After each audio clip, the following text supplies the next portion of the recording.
Ladies and gentlemen, welcome back to Group Chat, the number one podcast in the world. I'm live from a phone booth inside of a WeWork. We have a hot episode for you. We're talking all things happening with our good friends at the Federal Reserve. And then an incredible interview with Kyle Thornton from Ledger talking about the onboarding of the future. And then, of course, winners, losers, content. So much to talk about, an action-packed episode. Let's get into it. Cash. Ladies and gentlemen, Group Chat. Cash. It's $1 trillion. Hot. All right, everyone. Welcome back to Group Chat live from a WeWork in New York City. Not even just in a WeWork. I'm in the phone booth of a WeWork. With the limited Wi-Fi, it appears. Yeah. Adam Neumann didn't figure that out? I mean, I'll be honest. This is my first time ever working out of a WeWork. It's incredible. So he was onto something. He really was. Like, the experience at a WeWork is phenomenal. Phenomenal. Like, in terms of what? Everything's set up for you. It's plug and play? Yeah, I mean, like, look, it's expensive, but when you think about when you're starting a business, do you want to spend valuable mind share on everything from electricity to cleaning to cups for your water to a Xerox machine to a whatever you need, like even just locking your door, you just walk out. You don't, in the mail, dude, it's so insane. The whole experience, I'm blown away. I love Adam Neumann. Yeah, I mean, at our offices for the last 3 years, we still have a microwave that probably you're getting salmonella every time you use it. Exactly. I mean, the place is spotless. They have, water. They have coffee that's free. It's just so easy when you're building a business to think about setting up an office. And especially, like, I've rented 2 offices in New York City. Dude, the legal fees are thousands of dollars that then you have to deal with a landlord. Then you're leaving crazy deposits, and the whole experience is terrible. And I have to say, we even used a company called Raise that helped us get the WeWork, and they made it even easier. We didn't even have to do shit. Like, we literally just showed up. Yeah, that makes sense, because isn't most of the office buildings in New York just owned by a handful of families? So it's a monopoly, and you really have no negotiating leverage, and you get screwed on long-term leases. You have to sign like a 5-year lease, and if your business starts to struggle, you go out of business just based on your lease rent. Yeah, and we wanted 6 months to see if it's something we would use going forward, and we got a great deal. How's the kombucha? I'm not a kombucha guy, but I just want you have to have one if you're going to be at a WeWork. I've had 3 lattes today though. Okay. And you look a little too clean and fresh for someone who was homeless on Monday. So yeah. So what's the story? Well, first let me tell you what's going on in New York City. People complain about LA traffic, don't know what they're talking about. Nobody knows what traffic is. This is like Calcutta in a monsoon. That's what New York City is on a regular day. I landed from my red eye on Tuesday morning to Newark, and I started flying into Newark because it was just easier to get into town, just an easier way to get into Manhattan. I had a meeting. Obviously, this location is far on the Upper West Side. I land at 7:45. I go to the lounge to shower, brush my teeth, be fresh for the day. I'm out of there in 30 minutes. 8:15, I hop in an Uber. I get to my end destination, which is on like 89th Street, at 10:30 in the morning. It's a long time. And you're already tired off the red eye. Even if you fly and lay flat off a red eye, you still feel disgusting when you land. Yes. And then I have meetings, and I have to then go to Midtown, which is near where our WeWork is. And unbelievable traffic, just unbelievable traffic. But And that's specifically event related, right? Because you've been coming to New York almost every 2 weeks for the last 6 months. Yeah. And I haven't heard this reaction. I went in June, but it was like, yeah, I also think there's definitely people are back at work. Like the Midtown lunch scene, it's back. interesting. So post Labor Day, Goldman said everyone has to come back in, and you think other companies followed suit? Yeah, I mean, I just went out to get like I just went out to be like a Midtown stiff getting lunch, and we had to wait in line at some like Mexican spot. Got it. So the power lunches are back. Big power lunches are back. So then the United Nations is in town, and we then have President Biden here as well. If a president's ever in your town, it's over. Yeah. So between those two things, the traffic has been unbearable. The Uber cost. So our friend, my good friend Domaney, told me he spent like $250 on Uber 2 days ago. I then looked at my Uber bill to go from 38th and 7th to like I don't even know, somewhere downtown, not too far. Like, God, what area was it? I don't know what area was it. It was $75. Well, think about it. It's their time. It probably takes an hour. Yeah, it took 30 minutes. So then after that, I just decided to walk everywhere. So I'm walking 8, 9, 10 miles a day now. Getting your steps in. I got 10,000, 20,000, 50,000 steps, whatever it is. You can't. It's ridiculous. It's absolutely ridiculous. It's so expensive, and you can't get a cab. I mean, literally, like there's just I have not been able to get a taxi anywhere. I think it's the people are back in the office in New York, because I went in June and it'd been the first time in ages that I'd been to New York City, and we didn't have that experience in terms of tough to get an Uber, taxi, walk around. You were there at the same time. It was easy. Yeah, it was easy. And even I was here pre-Labor Day, and it was busy, but not like this. Now it seems like it's back to old shitty New York City. Yes, it's back to it.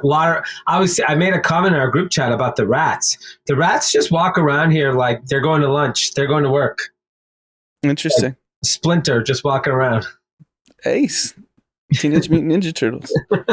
But yeah, I mean, which I think is good. The interesting dynamic at the WeWork is just there's a bunch of other startups in our little floor, and just seeing like the hours people keep. Basically, no one's here really in the morning.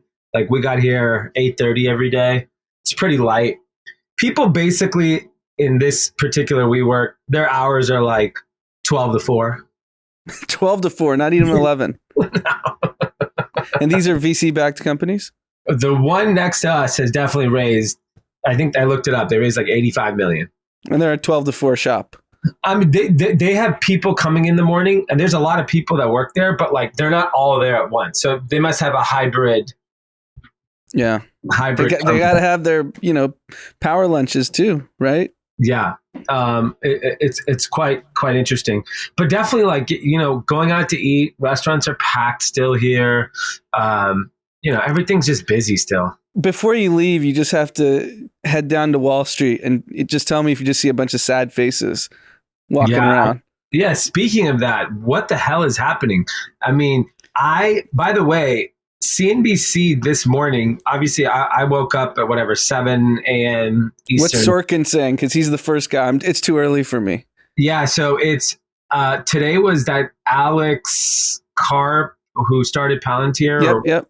Is that Alex, him? Yeah. And someone else, and it was wild. First of all, it's just like he's like, shit this, cussing. Like it was just like who Alex Karp was? Yeah. And he was just it was like he was on group chat, right? Like just talking shit, like whatever. Talking about people have no idea the implosion of global economic where we're standing at, military, nuclear, just basically like the scariest interview you've ever seen. Then another guy comes on, says same scary shit. Were they talking about the economy or global politics? Both. That they're intertwined, that the economic kind of impact will create some potential catastrophes globally from a military standpoint, because countries will have no choice. Mm-hmm.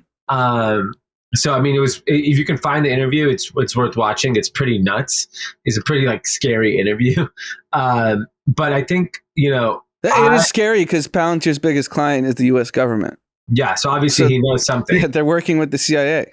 Yeah, and so I think what we're seeing happen, which is the Federal Reserve raised 3/4 of a basis point, which I don't think that was the surprise. It was more the surprise that he said that we're going to continue to aggressively raise till we see the inflation numbers we want, which is under 2%.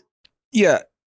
We're not going to get to 2%. So, that's a pipe dream, especially there's going to be elevated inflation because of the global deglobalization that's going on. Right. So that's a fantasy land that he thinks 2%. The real problem is the language they use. And it's really irresponsible. Like one of the Fed secretaries, or one of the head, I think it's St. Louis Fed, after the market just sold off yesterday, he was like, yeah, this is what we want. This is happy. Like they were like, who's happy about stealing money from like people that are about to, not stealing, but you know what I mean? Losing money. Like $7 trillion has been erased from the stock market year to date. That was yesterday. So add another couple $100 billion from today. And they're basically going on speech after speech how they're embracing this economic pain and they're rooting for it. And I don't care if that's what you actually want to do. How are you instilling confidence in anyone when you're the people that are supposed to guide us through this, and you're telling everyone, I want you guys to lose jobs. I want you guys to feel economic pain. I've been saying this for 4 months. They've been saying this at meeting after meeting, and it's just, think about if you're a teacher that thought you were going to retire in January. You probably can't. Yeah. And what a lot of the decisions, monetary policy decisions, are made by lagging indicators. Yep. And that is my biggest problem. So like I should be on the Federal Reserve. I am real time hearing exactly what's happening with the biggest and smallest retailers in the world. I probably speak to 5 to 10 brands a day, 5 to 10 retailers a day of all sizes, from $100 billion companies to $5 million companies. Let me tell you, it is dead right now. Yeah, we talked about this on the last episode, how Barry Sterlight, head of Starwood, went on that same show, the Aaron Sorkin Hour, and he was saying he's the biggest apartment owner in the country, and all this data is lagging. Why isn't the Fed calling me real time, telling them what's going on? Why aren't you picking up the phone and calling Doug McMillan at Walmart? What's the consumer doing? And they're not, because they're using data from last month and telling people we want more pain. Like, change the language. Just say you want to lower inflation. Yeah. Saying you want unemployment to rise. Who was excited about losing their job? Yeah. And I think and this is just generally the kind of communication that's broken in the government, is that the mere fact that they, when you think about like economic policy, you have to include the private sector. You cannot rely all on public data. And I think that is inherently the biggest opportunity for someone to fix, is like, why not have an economic policy team with the biggest brands, retailers in the world, sitting and advising the Federal Reserve on interest rates, saying, hey, this is the data we have. We have no opinion. We just want to share with you. We have daily sales to share. Yeah, you need the biggest retailers. You need the biggest grocers. You need the biggest landlords. And 3 components. Car dealerships, all that shit. Like, dude, it's not hard. It's pretty easy to gauge demand. Yeah, and it's falling off a cliff. And we could talk about what's going on in home world. Well, now mortgage rates are looks like 6.3%. That's insane. And it was 2% at the start of the year. Yeah, so it's more than tripled. I think someone explained that a mortgage for a $500,000 home at the beginning of the year is now equivalent to a $329,000 home. Yep, I saw that stat, which is wild. And so, we obviously have not seen home prices fall in the big cities yet.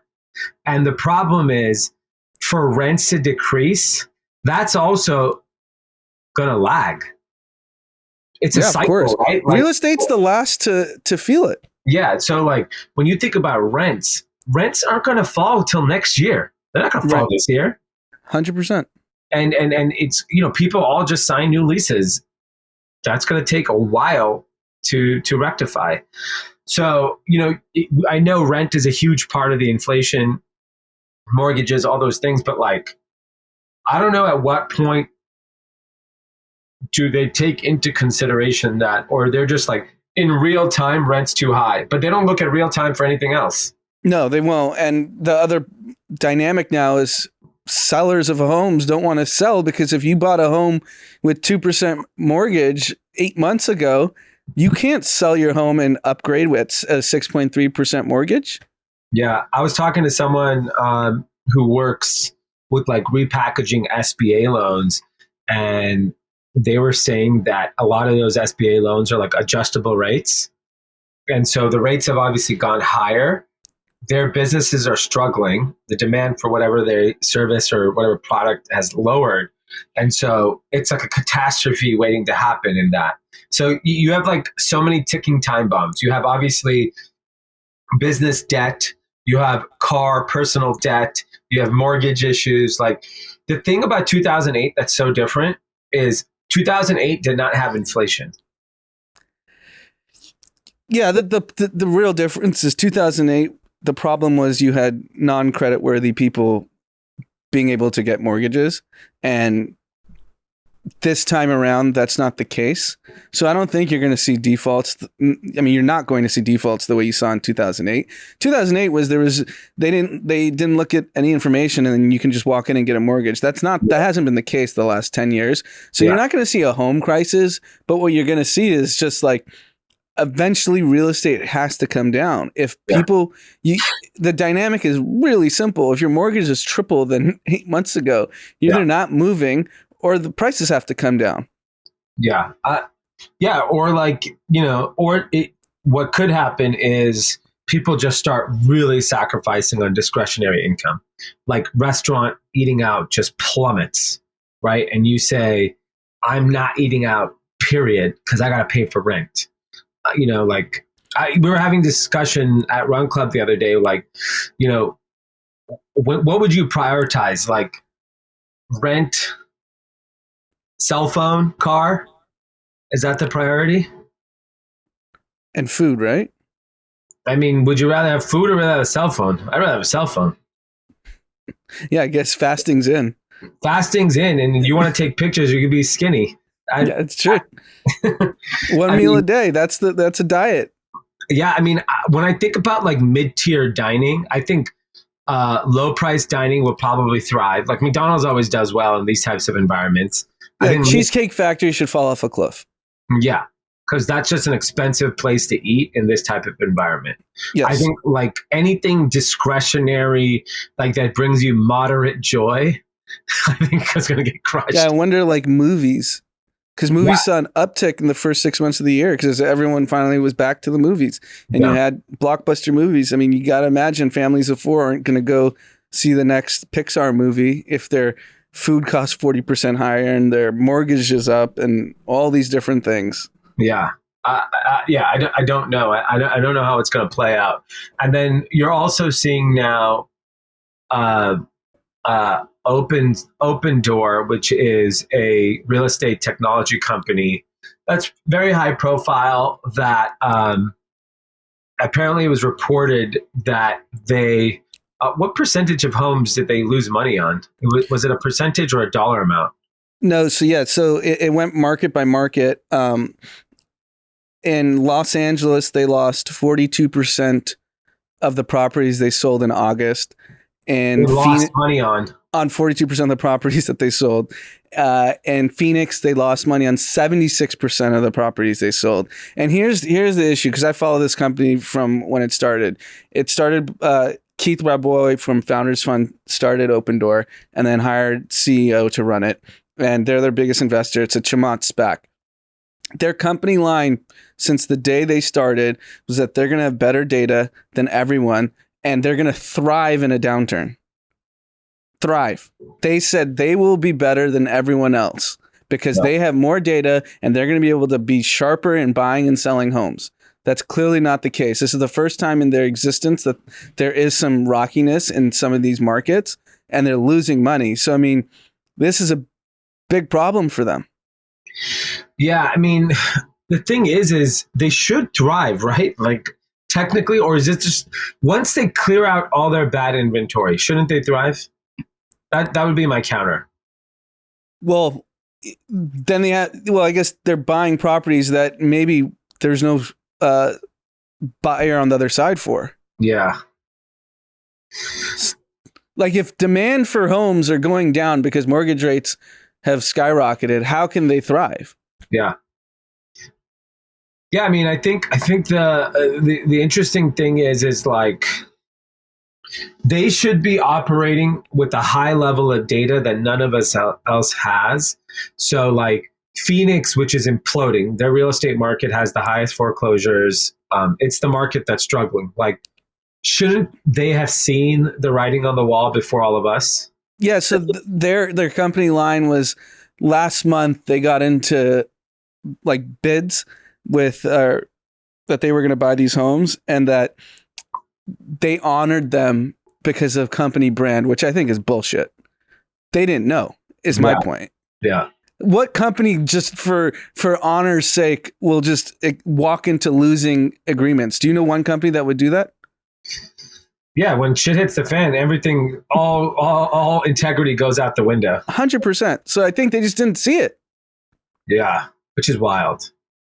Because that is literally what their business model should protect them against. And it's always fascinating because it's almost similar to like, you know, the oil and gas people like laugh at the EV people, like you're always going to need oil and gas. It's similar to real estate. You talk to a through and through real estate person, they would tell you from the start that Open Door was a terrible business.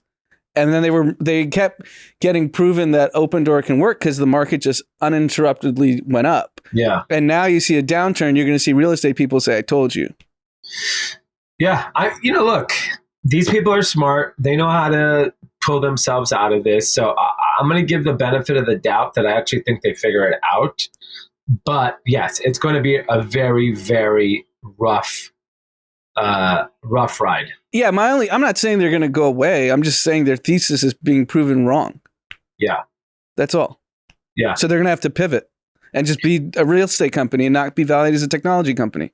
Yeah, which is fair. The other thing, speaking of real estate, I don't know if you've been following all of these memes about Airbnb and their fees. So everyone has these tweets going out. I went to an Airbnb. Their checklist was, clean the entire house, raise their 2 children. And because, if you go into an Airbnb these days, there's a whole laundry list of instructions of like, the towels have to be put here. The sheets have to be put there. Dishes must be clean. And we all know Airbnb is no longer the cheapest option to travel.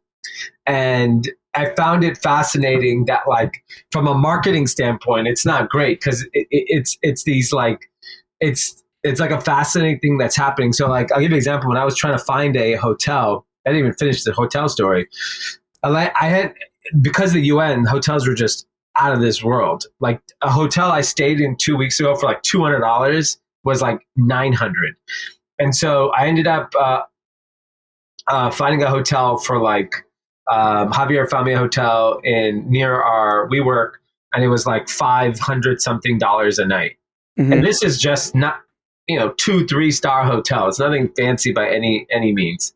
In fact, they have a dinosaur in the lobby, a full on T-Rex, which is fascinating. That, and I started looking at Airbnbs, and I started looking at Sonder. I looked at everything. But like Airbnb, the problem is by the time you hit checkout, it's like 30% higher. So I just searched Airbnb on Twitter. This is a pretty good meme. Yeah. At 29, my net worth is 25 million. Here's how I got there. Saved $500,000 from my job over 8 years, bought 1.5 million in real estate to turn into rentals, earned 23 million from Airbnb cleaning fees. Follow for more tips on how to generate passive income. I'm telling you, this is like an insane what's happening in terms of like things cost just so much money. Like coming to New York and staying in a hotel for 3 nights, then $75 Uber rides. This is what the Federal Reserve is talking about. Yeah, but I mean, you're going to have less money in your pocket. You have to choose what you're going to spend on. Yeah, if you're an average person. I'm going to walk everywhere. Yeah, it's good for your health. Don't eat either. I don't want to eat. Good. You're helping the economy. But I'm a true hero when it comes to that. I don't know if you saw this, but Redfin also reported that luxury home purchases plummeted 28%. Biggest drop on record. Is that a supply thing?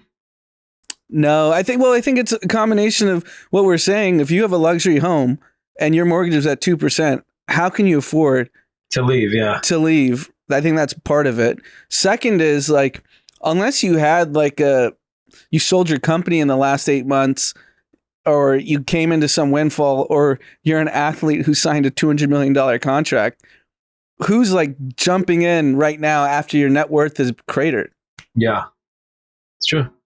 Athletes seem like they thrive in recessions. Their money is guaranteed. It's so good. It's the best.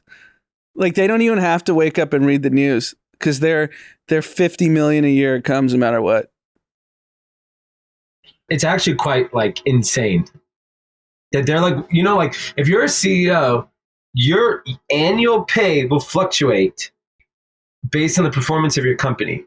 If you're a professional athlete, a baseball player with a guaranteed contract, you can have a shitty year. The team could have a shitty financial year, and you will still get paid. I was with a baseball player who has a big contract this past week.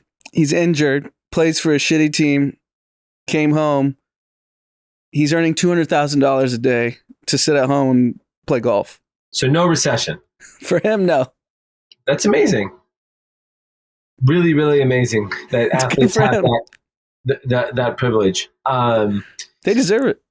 So, you know, speaking of sports, there's a lot of news happening in sports. Mm-hmm.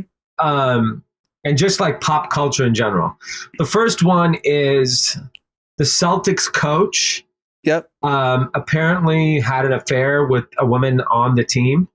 An employee, yep. An employee. A consensual relationship. Consensual relationship. And he was engaged also.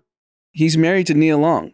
Yeah, which I think that's really the fundamental problem. It's similar to like the Adam Levine situation, which also is a pop culture phenomenon. Seeing the way the internet is reacting to the Celtics thing is quite fascinating because they're bringing in the comparison to Brett Favre, who embezzled millions of dollars out of the state of Mississippi. Which is ridiculous. But the problem is he's not an active player. My reasons for not, I don't think it's apples to apples, is because he's not currently playing in the NFL. Yeah, but I don't even know why we're talking about Brett Favre with Ime Udoka. Because I think... Because they want to make it a race thing. People want to make it a race thing. Yeah. So I think the problem here is... I encourage everyone to search Stephen A. Smith, and he had like the rant of all rants. I'm a big First Take guy. I love Stephen A. Smith, and he's as big of an NBA insider as there is. He knows every player. He knows every coach. He knows every owner, executive. Yeah. And he said, to put the camera on me, and he went on a rant. And he did make it a race thing. And he said, I know everyone's dirty business. I know white guys, executives messing around in their own organizations, but we don't see that come out. So he's accusing the Boston Celtics of leaking this. Wow. So he said, and he's like, he looked at the camera and said, I'm talking to you, Boston Celtics. I know all the dirt on your team, and you're going to leak this out. So he knows. Stephen A. is not talking out of pocket. So he thinks someone in the Boston Celtics leaked it out to force their hand to discipline him. Yeah.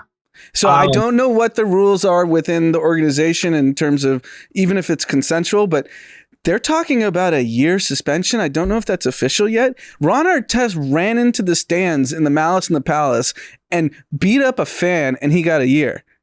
Yeah, here's one of the problems. And people are making comparison to Deshaun Watson, the NFL, and there's no comparison. This is a consensual relationship. If he had broken the Boston Celtics rules, maybe you should handle it in house. Yeah. By the way, like I don't know.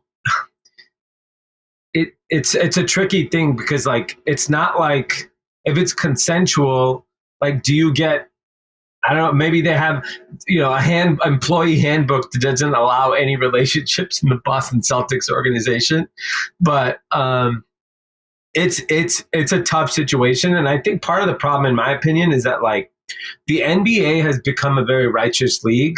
Yep. And so sorry, they're engaged, Ime Udoka and Nia Long, but they have a son together. So yeah, I mean, I don't know. I don't know what's going to happen. The problem is NBA versus the NFL politically are very different. Their moral standards are very different. NBA and NFL. I think we know in these people with power across all industries abuse their power, and a lot of it's in sexual relationships and whatnot. And I think more dirt's going to come out now on other people in the NBA because he got railroaded. Like there's no way this came out unless someone wanted it to come out. Yeah, and I wouldn't even say, is he abusing his power? No, he had sex with a woman. Like, is that abuse? Yeah. No, I don't think so. And they had a relationship. It's just infidelity. That's really what it is. And Nia Long's super famous. Yeah, that doesn't help him. Especially she's like an icon and as far as women are concerned. So I think that does not bode well for him. But it's still leaked for a reason. That's my point. Yeah, I mean, similar to. And if Stephen A is saying it, it's fact. Yeah. Like when it comes to the NBA, he knows more than anyone. How emphatic he was, you knew he had information on what was going on. Yeah. I'm curious to see. And he was a rising star as a coach. Yeah. He got to the NBA finals, right? Yeah, he was in the NBA finals. Yeah. Woo-wee. All right, let's jump into this interview.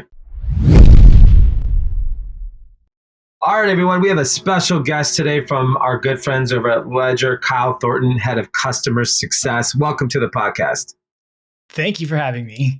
So, Kyle, the big question I have first is, it feels like in technology, this is like a new title, but what is customer success? Like, what is your goal as, your daily, how you go about life? Way to start with like the big existential questions for my life. Like, what is it to be providing customer support in this world? No, it's a good question. It actually sort of like comes back to where I started all of this. Like, I think what makes me uniquely good at helping people through this process is the fact that I'm actually pretty new myself. Yeah. I didn't do anything crypto until summer of last year. That was like my first foray into the world of crypto. And the thing that brought me out was this Discord server that had a token that you had to buy the token to get in. It was called Friends with Benefits. Yeah. And I just was like told, you got to join the server. It's a bunch of cool people. Figure it out. And so I did. Like the server's like, you need this many of whatever token. And I go, okay, how do I get a token? Well, you need a wallet. What's that? Okay, MetaMask. Let me set that up. It's just like, it was all new. Going to Uniswap, buying a token, and then like linking it to a Discord and getting in. I had never touched any of that until summer of last year. Then I went into the server, and from there, it's like, I thought the server was full of people who knew what they were doing. So I'm like, hey, I see that there's this thing that people are doing. How do I do that? Crickets. There's nobody was answering questions. So I looked into it, figured it out, and posted my own answers back. Like, hey, anybody else who's following me in this journey, here's what I did to figure this out. And slowly over time, I sort of became known as the person with all the answers. So they'd start asking me like, how do I do whatever? And I'm like, I don't know. Let me figure it out for you. And so that's amazing. Yeah, that was how I learned all this. And I think that customer success at Ledger, has been evolving over the last year. And part of the deal is like, I came in October, late October, and the premise was like, can you make more of yourself? People that are just like on Discord helping people dynamically. Like it's the Web3 style of support that is sort of the new direction that we're trying to hit. Pretty quick ramp up from discovering crypto last summer to making it your career in 3 months. I mean, I have the right background. I have a computer science background. I'm an engineer by trade. I just and I got sucked into this world alongside everybody else, I think. So like a lot of this, you tell me, oh yeah, it's like a big computer with remote procedure calls. I'm like, okay, got it. Tell me what's new. Like I was just learning the little bits of stuff on the sides. So I can't say it's like anyone can learn it that fast, but right. I also think that sort of digesting all of this information into a sort of like core set of knowledge is important. And I think anybody can do that. Maybe even during this, we can build that intuition up for people that have never been here before. Like, what is the intuition you need to move on in the space? Yeah, I think that's so much of it, because you can't get comfortable in Web3 till you understand what's going on. And, I would say that I'm sure all of, the companies like yourself and Coinbase and all like the big companies in the space is like, how do you get like basically our parents to adopt Web3 into their daily practice? Like I remember like our parents looked at their 401k all the time. And it was important. They would look, like our father used to look at how much money he made or lost daily on his 401k. Oh, this is a bad day. Oh, this is a good day. And like, how do we get our parents to like log into their ledger? Like from a safety or like, what is it do you think will be the tipping point? Because I think everyone thought the early adoption was happening, a few years ago. And then we thought like what happened last year was like the iPhone moment. And then like, I think because of price fluctuation, it feels like it may have stalled a little. What do you think is the tipping point now? I think the blockchain is the blockchain. It's just like, it is what it is. And every year that goes by, we find some new use case to add on to it. And we're like, okay, this is the one that's going to bring all the customers in. But there's still a lot of this like exposed technical complexity. So you end up with this world where it's like the parable of the blind philosophers and the elephant, where all of them are trying to describe an elephant by touching different parts of it. And the more use cases that get bolted onto this technology, the more descriptions you hear in the world. Like, oh, it's this place for artists to go make money, or, oh, it's this place that's going to tip the financial system. And like, they're all describing the same thing, but just with a totally different set of use cases. And one of my goals, and especially I've been hiring a lot of people this year, and one of the first things I ask them when they start is like, describe to me the blockchain. Tell me the core of all of this, not like how it's going to topple a financial system or whatever. It's like, what is the technology that all of this is being built on? And it's actually a surprisingly hard question to answer. What's the answer to that question? It is effectively a gigantic database that all of humanity is sharing right now. It's in the old world, 10 years ago, we had databases. You'd go to your bank's database to track your finances. You'd go to like Google's database to track your email. It was like databases. And suddenly the world has sort of converged onto one gigantic database called the Ethereum blockchain that is just the set of all of humanity's data stuck together. And what's cool about it is like when I ask the blockchain what the current state of the data is, and when you ask it, it's the same answer. And we know it's the same answer. So then what do you do? What could you add into that database that might be valuable? And that's where all these use cases spring up.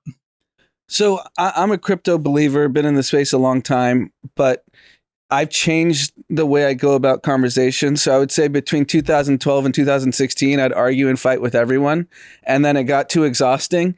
And in 2022, I try to avoid even the topic. Like if someone's a skeptic, I'm like, great, be a skeptic. I don't really care. But since your job is actually in the crypto space, what do you talk to a skeptic today? How do you get them over the finish line? Okay, I'll give you a better situation. You're in a room with Jamie Dimon, who called crypto a Ponzi yesterday in front of the Senate. I mean, that's an easy answer because JP Morgan's the most crypto forward bank on Wall Street, but he talks about it as a Ponzi scheme. So you follow where the money goes there. You don't really have to go very far. Okay. I think that the blockchain, it is extremely cool technology that you will be using in a decade. But it is also full of grifters and Ponzi's and speculation that I would personally love to see go away for a little while we build it up to something that's actually useful. I mean, there are advantages to a bear market that like you can take a step back and go, okay, what do we want to do for next time to make this better next time? But yeah, I had the similar experience at a party, or it was like a block party on my block. So he's like, oh, crypto, what's up with that? I'm like, if that's not something you're interested in, don't worry about it, but you will be using it in 5 years. That's a good answer. Yeah, don't worry about it. They don't feel challenged either. It's like, okay, I'll keep an eye out for it, is kind of how they think about it. And so how would you explain what Ledger is to someone not in the space in the old world? Because okay. Ian used to explain it to me as like a safe. Is that the safest way to think about it? Or what's another analogous kind of representation? Full disclosure, and a part of my story that I like to sort of gloss over, but I am married to Ian's daughter. So Ian is my father-in-law. That was not told to me. That was not in the notes. It all started on Bumble in the Stanford area, California, where I met Ian's daughter. It's like, if you want to know who told me you got to go join Friends with Benefits, it was Ian. Okay. And, that's what told me about Friends with Benefits too. That's why. Exactly. So, I mean, I sort of made a name for myself when I was in, but there are links to Ledger that was like, hey, I see what you're doing in Friends with Benefits. Do you want to come do it here too? Let's maybe start from basics. So I sort of described the blockchain as a gigantic database that all humans are using together. In order to make data in this database, you have to have an account. And to get an account in Chase Bank's database, you have to go sign up at Chase Bank branch or whatever, tell me your ID, and they like some permissioned entities like, okay, I'll let you have an entry in my database. Yeah. In this new world, the only thing you need to make an account on a database is a long secret number. Like, as long as you have a long secret number, you can have an account. Yeah, that's fascinating. So permission totally gone. As long as you can make up a long number, you can have an account. The problem is that if you lose control or somebody else gains that long secret number, as far as the blockchain is concerned, they are you. They become you in the system. So it is ultimately important to keep your secret numbers secret. And And is that kind of you believe your role in like Ledger's role is just to keep that long secret number safe? Is that like effectively yes. Yeah. And for those crypto veterans out there, they're like, what are you talking about? I've never seen a long secret number. They're right. Like some point long time ago, all these long secret numbers were boiled down into a single 24 word or 12 word seed phrase. So it's like a bunch of English words that are written down in order. Yeah. That seed phrase is what generates all of these secret numbers that you use for each of your accounts. And so it's like even worse than losing a long secret number. If you lose your seed phrase, they can have all of your accounts all at once. So people need to understand like that seed phrase is their accounts as far as they're concerned. So if they lose it, that's bad. And so how do you solve for that over time? Because like, you are expecting, like, I'm currently in a WeWork in New York. I'll probably lose my card 5 times in the next 24 hours. Like I can't even keep a hotel card. I literally, I walk out of my hotel room, I lose my hotel card. How do you solve for that in the future with people like me? It's a good question because the Ledger premise is that this device generates you a new 24-word seed phrase in a way that was never on a computer, totally offline. You get to see it one time and one time only and write it down really quick. Yeah. Write it down at your leisure, but like really quickly, and then it never shows it to you again. And so from that point on, it's your job to not lose it, but also not expose it to the internet. Like you have this balancing beam where you're on, where it's like, normally sensitive data that I can't lose, I put into cloud backup somewhere, except for this. Like this is the one piece of data I would not trust in a cloud storage in, Apple Notes or anything, because if anybody obtains it, it's over for me. So then you're like stuck writing it on paper and leaving it somewhere and like you're really hiding it underground or something. Like what is this world? Yeah. There are cryptographic ways around this, but at the moment that is the world we live in, is like, write this thing down, keep it safe, and don't put it on the internet. Which is quite fascinating because, like, the technology and everything you guys are building, the ability to trade and DeFi and all this stuff, but then the actual protection is more offline, more traditional way of keeping something safe. And so do you guys see a world where, maybe it's like I went to Whole Foods the other day and I paid with my palm because Amazon One has now scanning of your palm to pay, and it's linked to your credit card. Do you guys, some sort of biometric way in the future? Yeah. So the self-custody aspect is the important thing. Like if you have your own seed phrase, you have ultimate control over everything. Now the Ledger device itself, like this little device, its main job is to hold a seed phrase inside of it very safely and securely. And you bring these with you. Like I usually have one on me at all times in case I need to cryptographically sign something, because I know that the seed phrase is safe inside the device. If you snatched it from me and ran away, like you need my PIN, you can't use my Ledger. Only I can use my Ledger. And I actually have a couple of them set up at any given time with the same seed phrase inside of it.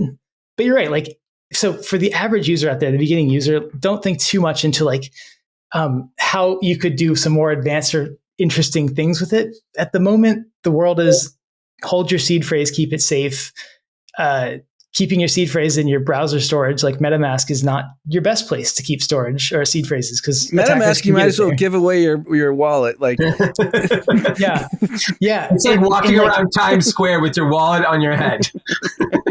It's like it makes it so you have all these rules, right? If you ever heard somebody come on and talk about wallet security, they give you a million rules. Don't click links, check Discord, whatever. Like it's not actually true. If you keep your seed phrase totally offline, that seed phrase stays safe. So there's really two rules in this whole world. Yeah. It's rule one, keep your seed phrase safe. That means don't lose it, but it also means don't share it with anybody else. Yeah. Rule two is understand what you sign. And so if I'm an attacker and I can't have your seed phrase, the only thing I can do is try to trick you into signing something that does something bad to you and good for me. And so if you know those two rules, protect your seed phrase, understand what you sign, you're good. So you said something super interesting, that you have multiple devices with the same seed phrase.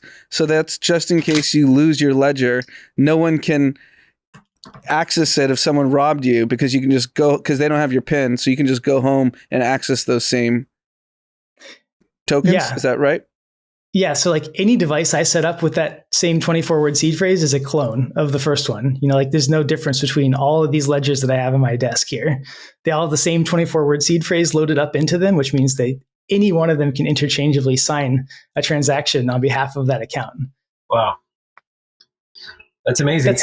And then do you think like if you were to chronologically walk into crypto today, is it buy crypto, then get a ledger first, then buy crypto? Like, how would you do it? Because like we have a lot of friends that want to have some exposure.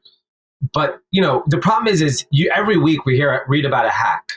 And so people are just paranoid of like, am I just, what risk am I willing to take? So what would be your steps today?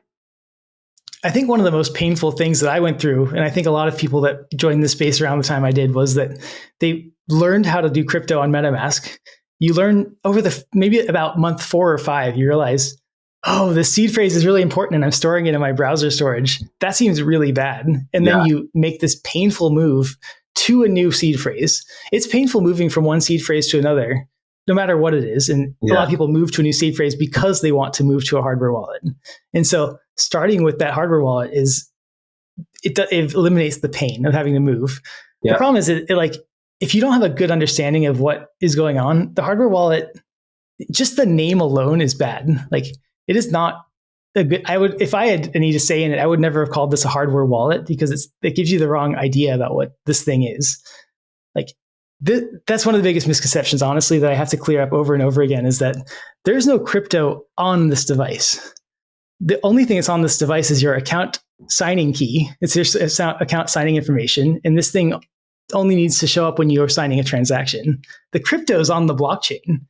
I don't know. That's good to know, because there's people who think they're going to rob you for your ledger and don't realize they're not getting anything.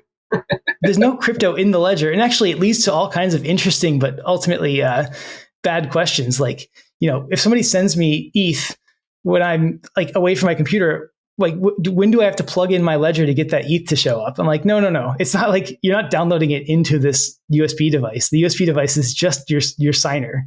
Wow. If anything, it's more of a pen than a wallet. Like it's the pen you whip out when you sign things.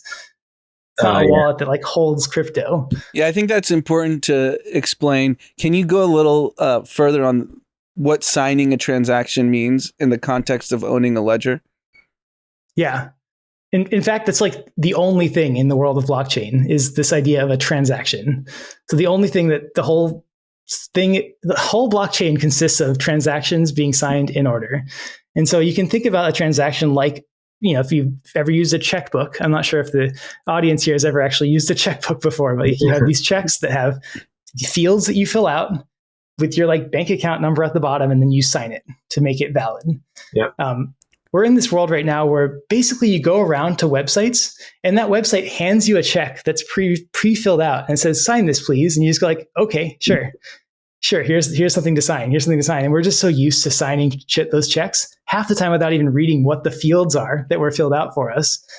And that signature, if you're a Ledger user, basically you need that 24-word seed phrase in order to make a valid signature.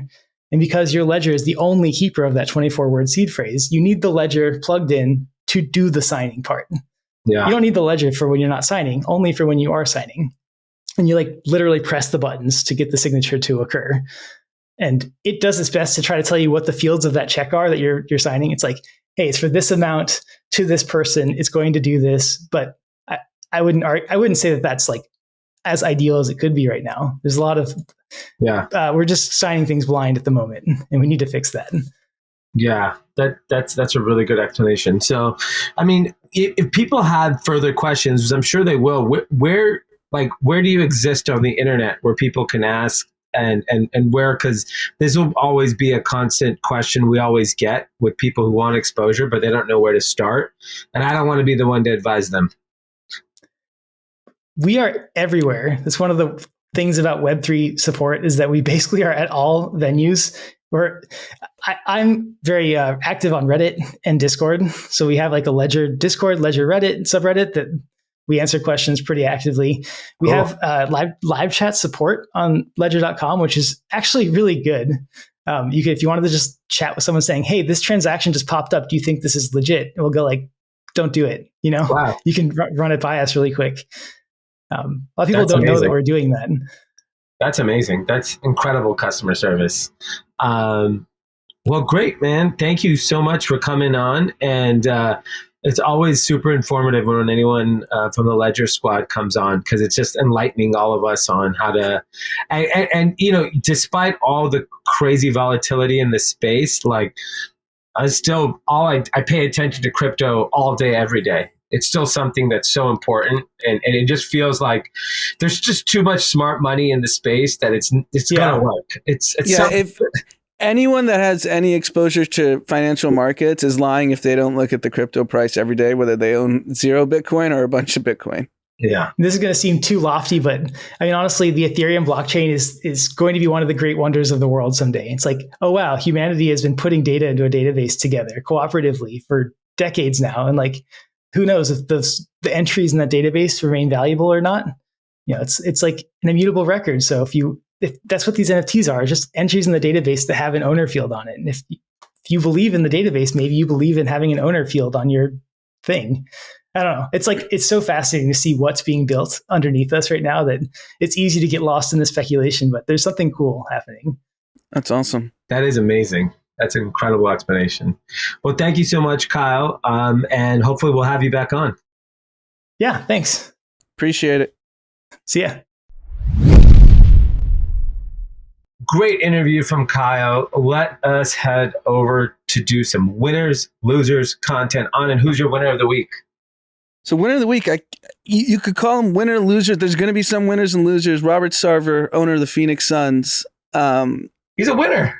He's being forced to sell the Phoenix Suns because of the long investigation done by an independent law firm that he's used the N-word on numerous occasions.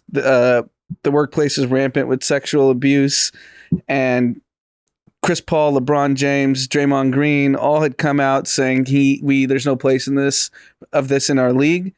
And I think before it got ugly, he just said, okay, great, I'm out. And, Phoenix is a very desirable team. It's a place where a lot of NBA players would love to sign. There's only a handful of NBA teams that can recruit top tier free agents. The Phoenix Suns are one of them. It's a 45-minute PJ for the Stars to get to LA. It's 45 minutes to Vegas. Great weather. You could buy palatial mansions for not that much, so you're saving money. And I think it's going to be like a $3 billion transaction. And and this is what people don't understand. And I said this when this whole thing happened. You're forcing him to sell the team and make billions of dollars. Yeah. This is not a punishment. No, it's not a punishment. Well, it's an ego thing for guys like him. They're so rich that it's a black mark on your legacy. Like, he's been rich for such a long time. It's not like his life's not going to change with this $3 billion. I think he owns like 40% of the team. So it's going to be curious what happens to the minority investors. Are they forced to sell too? Because if you're Jeff Bezos, you want the whole thing. You're not like, I'm going to let these other investors come along for the ride. The rumor I had heard over the summer was that there's going to be a Chris Paul, Bob Iger group that was going to buy the Suns. And Chris Paul is still playing, so he might have wanted this to happen a year later so he can be part of ownership. Or he should retire and join the group. He still plays too well. He's got 80 million reasons to keep playing. Yeah. I think it's going to be tough for him to leave that money on the table. Yeah, and, who's it going to be? Bezos? Bezos was at the Thursday night football game last week to inaugurate the Amazon broadcast. So he loves sports. Yeah. We'll see. I think because the other thing to note is there's going to be two new teams in expansion, the Las Vegas team and Seattle, which are also desirable locations. So there's only a handful of billionaires that could afford this. So they're going to be jockeying of do I want Phoenix or should I wait for Vegas or Seattle? Yeah. So it's very rare that you're going to have three kind of marquee markets for the NBA to be available in the next kind of 2 to 3 years. Yeah, that makes sense. All right. My winner of the week is cable news. We are seeing election drama starting to unfold. Yeah, the chaos is here. The chaos is here, and just in time for cable news. I think Fox and CNN are just about to crush the next 45 days. People are already just obsessing over politics. My news feed is becoming more and more political, and this is when people turn on cable news. So I think this is a critical moment for cable news that they needed, because I'm sure viewership has absolutely plummeted. Yeah. All right, who's your loser? My loser is Kanye from years ago from that Sway interview. He famously says, Sway, you don't have the answers, because Sway told him, go direct, believe in yourself, go direct. And now Kanye is going direct. He's cut all his corporate partnerships. And he had an interview this morning where the interviewer says, so does Sway have the answers? And he started laughing and said, yeah, Sway had the answers. My loser is the stock market. As long as interest rates are going to rise and there's no other kind of end in sight of what the Fed is doing, then I don't see how the stock market, there's a saying, we've said it on the podcast a lot, don't fight the Fed.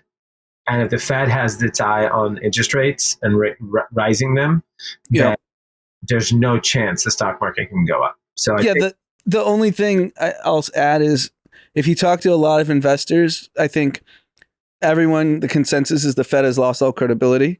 So in December of 2021, they said inflation's transitory, which obviously isn't the case. We're 9 months into this thing. Yeah. Actually a year, because it started last year. And they've lost credibility at each meeting. Remember in March, he said 75 basis points off the table. He's done 2 in a row. So they may change their tune in 3 months when they realize like the average consumer is completely dead and they can't afford anything. Change their tune and indicate that's happening before the stock market can go back up. All right, content. So there's a Netflix documentary called Untold on the crooked ref Tim Donaghy, who was fixing games and betting on his own games. And it's interesting. I listened to Bill Simmons had a criminologist who was doing that case, and they basically debunked the entire documentary. And it's funny because they are experts in the NBA and they know this better than anyone. And they basically said this is all the things Netflix got wrong. And Tim Donaghy is lying because they've been following it for now, call it 15, 16 years, the case. And what's interesting to me, the reason I bring it up is because there's this thing called the Gell-Mann amnesia effect, where if you're an expert on something and you read it, you're like, this is completely false. And then you turn the page and you read something on like, nuclear energy, you're like, oh, that must be true. So my point is everything on Netflix just false, the documentaries? Because if you're an expert if you listen to like a nutritionist, they'll talk about like some of those food documentaries as like completely bullshit and fabricated evidence. So like, what's true? Yeah, I don't know. Who knows? But funny you say that. My content recommendation is a Netflix show called Partner Track, which is like a cheesy rom drama show. Who's in it? No names, and it's just about a young woman trying to become a partner at a law firm. I love it. It's easy, simple, awesome. That's great. All right, everybody. Have an incredible weekend. We're still trying to figure out if we're doing this event on Tuesday. We'll keep you posted. Check out for our social media if we're going to do it. So we'll let you know soon. Other than that, have a wonderful weekend, and I'll be back in studio on Sunday. Bye-bye. Peace.